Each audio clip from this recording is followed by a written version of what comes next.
මේ ගල නම් කට්ටියට ගොඩ හරියක් අයිඩියා එකක් ගන්න පුළුවන් ගලක්. ඒකයි මම මේ වීඩියෝ එකක් දාන්න හිතුනේ.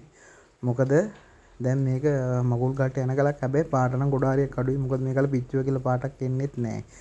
මොකද ලාවට අර තියෙන ගල ඇතුලේ මුකුත් නැහැ. ගල සාමාන්‍යයෙන් අර වීදුරුගුණේ ගලක ඇතුලේ මුකුත් නැහැ. දැන් මේක මං හાર્ට් ෂේප් එකක් ගැහුවේ. හાર્ට් ෂේප් එකක් ගන්න හේතුව තමයි දැන් කට්ටිය කියනවා කවුද මේක වැඩ කරේ? ඇයි මේ හાર્ට් එකක් ගැහුවේ කියලා දන්නේ නැති කමට ගොඩාක් කට්ටිය කියනවා.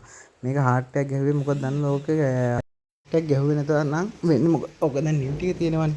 නිල් ටික තියෙන්නේ හાર્ට් එකේ ඔය උල පැත්ත තමයි තියෙන්නේ නිල් ටික. අපි දැන් ඔයක අනිවාර්යෙන් ඔය ගලේ නිල් ටික තියා ගන්න ඕනේ. නිල් ටික තමයි ගලට වටිනාම ටික. ඒකයි මම හાર્ට් ෂේප් එකක් ගැහුවේ. නැත්නම් අපි ඔක ඕල් එකක් හරි කුෂන් එකක් හරි ගැහුවොත් ගල අනිවාර්යෙන් පරාදයි. මොකද නිල් ටික ගෑවෙනවනේ. එතකොට දැන් අපි කරන්න හොඳ දේ නිල් ටික තියාගෙන ගල මේ ගල හදා ගන්න ඕනේ. හදා ගන්න කියන්නේ දැන් කහ අඩු වුණාට කහ අපිට ගන්න ක්‍රමයක් තියෙනවා. ඒ ක්‍රමෙ මම මේ අන්තිමට කියන්න කොහොමද අපි කහ වැඩි කරගන්නේ කියලා. එතකොට අපි දැන් ওই ගල හાર્ට් ෂේප් එකක් ඔය විදිහට ගල කරන්න ඕන දෙයක් තියෙනවනේ ගල එක. ඒකයි හાર્ට් ෂේප් එකක් ගැහුවේ. එතකොට හાર્ට් ෂේප් එක ගැහුවට පස්සේ අන්තිමට ආවේ ඔන්න ඔය කලර් එක තමයි. මොකද දැන් ওই පාට වැඩි කරගත්තේ මම ගල වැඩ කරලා පස්සේ පැය එකමාරක් අවුල් තිබ්බා. ඊට පස්සේ සුපිරි පාටක් ආවා. දැන් ගල කතා කරනවා ගල කොහොමත් ගෝල්.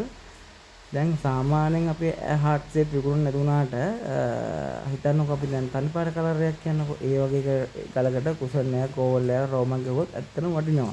දැන් මේ ගලට අපි හાર્ට් එකක් ගහන්න අපි හිතන්නකෝ අපි වෙන එකක් ගහුවා කියලා. එතකොට මේ ගලේ පාට නැති වෙනවා. පාට නැති වුණාට පස්සේ අර තියෙන ලා පාට එන්නේ. දැන් එතකොට මේ ඔය තිබුණු නිලුත් එක්ක තමයි ඔය පාට කලවම් වෙලා ඔක්කොම පාටලා ඔය තිබ්බම ඔය කලර් එක ආවේ.